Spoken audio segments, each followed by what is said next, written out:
సంతోషంగా ఉండడానికి దుడ్డు కావాలో లేదో నాకు తెలీదు, కానీ మర్యాదగా ఉండడానికి దుడ్డు కావాల్సిందే.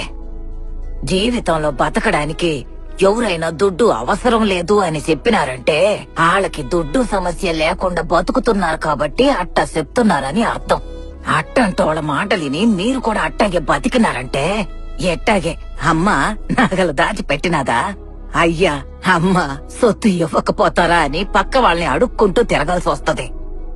చేసే పనిలో ముందు ఆడదానికి ఎప్పుడైనా స్వతంత్రం కావాలి. అట్ట అది మట్టుకు ఉండాదంటే మిగతా స్వేచ్ఛ ఆళ్ళు ఇళ్ళు ఏందే మీకు ఇచ్చేదే. అట్ట మీరు గాని మారినారంటే 60 ఏళ్ల వయసులో నేను అర్థం చేసుకున్న స్వతంత్రం, 30 ఏళ్ల వయసులో నా కూతురుకు దొరికిన స్వతంత్రం, 15 ఏళ్ల వయసులో నా మనవరాలకి దక్కబోయే స్వతంత్రం, ఇక దానికెప్పుడంటే ఒక కూతురు పుట్టినప్పుడు.